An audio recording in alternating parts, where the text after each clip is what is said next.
Hello everyone and welcome back to my channel. Today we are going to upgrade the internal NVMe M.2 SSD of the ROG Ally X from the stock 1TB to a Kingston Fury Renegade 4TB M.2 SSD. This upgrade will significantly enhance the storage capacity of my device so I can download way more games without worrying about storage and decreased system performance due to a full drive. Let's get started. Before we dive into the process, I want to share a quick tip. If you're intimidated by the idea of taking apart your expensive tech, you can always practice on an old gaming console. This here is my childhood PS2 Slim, which I took apart and painted white. It was one of the first pieces of electronics I customized, and it had a lot of tiny ribbon cables and connectors to practice on. Old tech like this is relatively cheap and easy to practice disassembling on.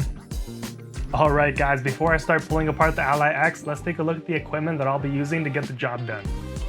Of course, we'll need the Kingston 4TB SSD and this copper heatsink I purchased on Amazon. This will help keep our SSD cool. We'll also need a Phillips head screwdriver for this job and an M.2 SSD enclosure. Interestingly enough, this is a smartphone gimbal I had laying around the house, and it helps shoot ProRes videos on my iPhone. But thanks to its built-in enclosure, it will be perfect for this job on the Ally X. I'll include links to a different enclosure that will help get the job done in the description of this video alongside everything else.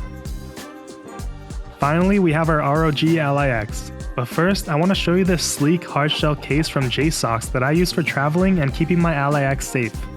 It features an upgraded grip and a built-in kickstand, making it perfect for on-the-go and at-home usage. But it's time to take the case off because we have to start the upgrade process. The ROG Ally X is such a sleek-looking device and it's a blast to game on. Before I install this SSD into the Ally X, I want to clone the existing drive that's already in here onto the Kingston drive. That way when I fire this back up, everything will be just as it was. I don't know about you guys, but I don't want to reinstall all the games that I already have on here. This will be a lot easier and faster. Alright, let's get everything together and begin the upgrading process. First, I plugged in the Kingston SSD into the enclosure and connected it to the Ally X via cable. Remember to keep the Ally X plugged into power during this process.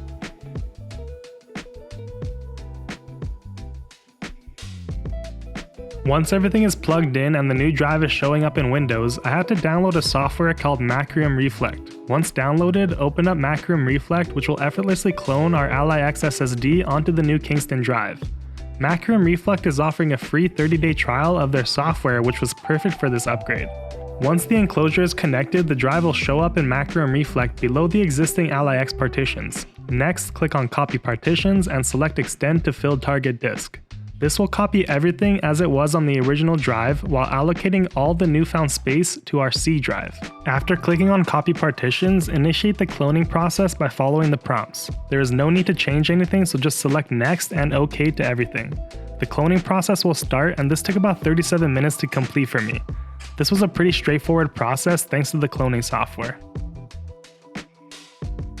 Now it's time to disassemble the Ally X. First, make sure that you shut down the Ally X and then remove the 6 Phillips screws at the back of the device.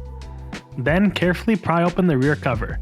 Don't pull too hard as we don't want to yank out the ribbon cable connecting the rear buttons to the motherboard. Carefully remove the ribbon cable and then disconnect the battery before removing the stock SSD. Make sure to flick up and release the little latches holding the ribbon cable and battery connector in place before you get too excited.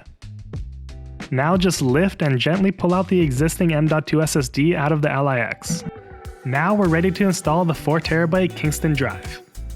I picked up this copper heatsink on Amazon for about $10 and it should get the job done and keep the drive cool. Once the heatsink is in place, now carefully install the new SSD into the Ally X and we should be good to go. I love how much space ASUS and the ROG team left inside the Ally X to install an SSD with a heatsink. This is really nice to see. Once the drive is connected, we can now reassemble the Ally X following the steps I laid out previously.